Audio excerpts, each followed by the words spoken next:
आपके घर में जो पूजा का स्थान है ना, वहीं से ही आप अपने घर की सारी समस्याओं का तोड़ निकाल सकते हो और उसको समस्याओं को हटवा सकते हो या हटा सकते हो। आपको घूमने की तो ज़रूरत ही नहीं है, लेकिन आपको ये चीज़ें कोई बताता नहीं है। कारण ये कि बताएगा तो फिर आप समझ सकते हो।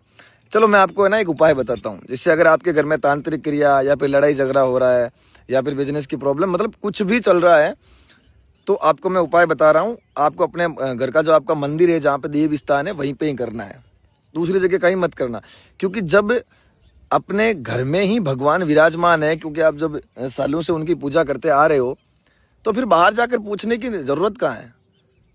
तो मैं आपको एक उपाय बता रहा हूँ, आप वो उपाय करना, जिससे आपको 5 दिनों के अंतराल में बेनिफिट भी मिलेगा।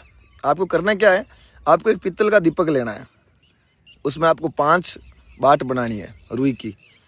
एक काली माता के नाम की, दूसरी जिसको आप पूछते हो आपका देव स्थान है, तीसरी महादेव की, चौथी काल भैरव की और 5वीं बालाजी महाराज की, हनुमान जी महाराज की। यदि आप हनुमान जी महाराज को पूछते हो तो आप भगवान हरि विष्णु की भी आप कर सकते हो। वो 5 बाट लगाते वक्त आपको अपनी मुख्य 5 समस्या बोलते हुए वो प्रज्वलित करनी है। तत्पश्चात आपको कपूर लेना है, पूरे घर में घुमाना है उसको, और चौखट के बाहर पित्तल की थाली में और पित्तल की कटोरी में रखकर कपूर को जलाते रहो। 5 दिन सुबह शाम ये करते रहो, और अपने घर में गंगा जल गौमूत्र का छिड़काव करते रहो और भगवान श्री राम और महादेव का जाप करते रहो। 5 दिनों के अंतराल में आप ये पाओगे कि हाँ, वास्तव में हम ठीक हो रहे हैं और हमें आराम मिल रहा है। जब आप घर से ही ठीक हो सकते हो, आराम मिल सकता है, तो बाहर भटकने की तो आवश्यकता ही नहीं है।